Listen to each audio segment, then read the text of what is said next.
as imagens, eu esvaziei tudo. Eu não tenho nada senão aquilo que eu passo a adquirir, não é? A partir do livro que eu terminei. Porque senão, o que vai acontecer?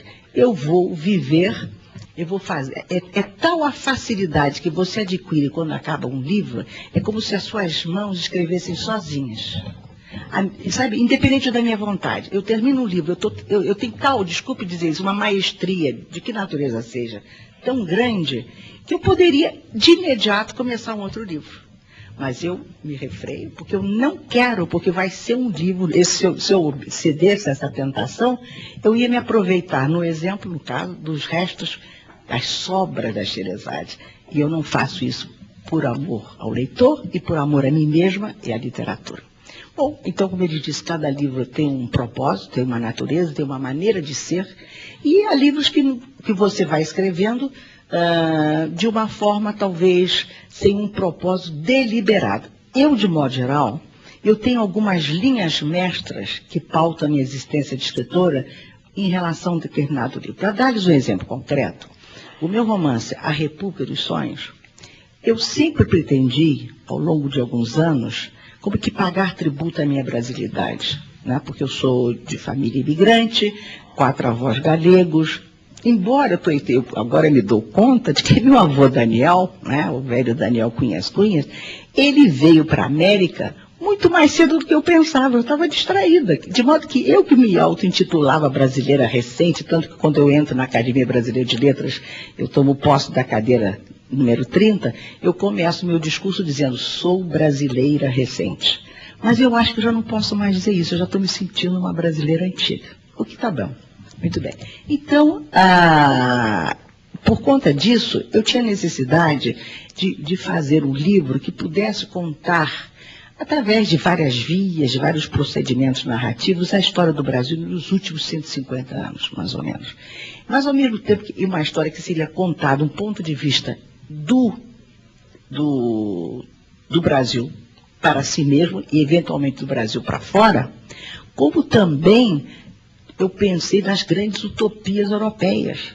Aquelas utopias que, além da carência, da miséria da Europa, né, que levaram não somente, por exemplo, os grandes viajantes que aqui chegaram a descrever um Brasil segundo o desejo do europeu e não segundo a nossa realidade, mas como também terá atraído, trouxe-nos os imigrantes. Portanto, esse romance, A República dos Sonhos, que foi um romance que, enfim, que eu um texto alentado, né, e que me ajudou a ganhar muitas, enfim, até prêmios e tudo mais, eu penso ter logrado um resultado. Eu obedeci a paixão de revelar o Brasil que eu via, com seus subterrâneos, com as suas plataformas invisíveis, o Brasil visível, o Brasil, meu Deus, cruzado por uma mestiçagem múltipla e fecunda, né, e pluralista, que acho que é um dos patrimônios brasileiros, essa grande mestiçagem nossa. E poderia até falar em mestiçagem de linguagem, porque no momento que os portugueses, né, despediram-se nas 13 naus lá do Tejo, né, de Lisboa, e despediram-se de Dom Manuel, já naquele momento a ilustre língua portuguesa sofreu mudanças.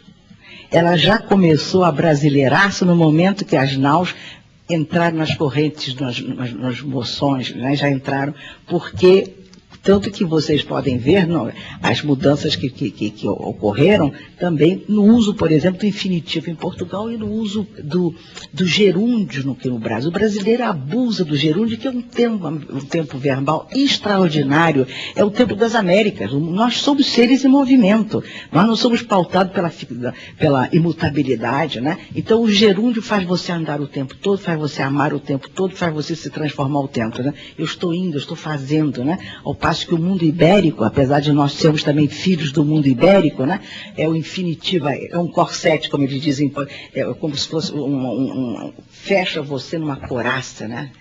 Os portugueses, que me perdoem, é muito bonito falar do português, mas para nós brasileiros o infinitivo não nos libera, nós precisamos do gerúndio. Então, tudo isso para dizer-lhes que eu precisei de ter feito esse romance chamado República dos Sonhos, e como também, por exemplo, quando um romance meu, chamado A Doce Canção de Caetana, eu quis, em meio a uma história intensa dos funâmbulos, né, aqueles que atores ambulantes que andavam pelo Brasil, né, a Caetana era uma atriz que nunca colocou seus pés num palco. Ela vivia através naqueles grotões brasileiros, né, em meio aos miseráveis, intercambiava a sua arte por galinha e ovos, né? Mas, de verdade, o tema central que motivou a criação desse romance foi a questão da ilusão. O que é a ilusão na arte?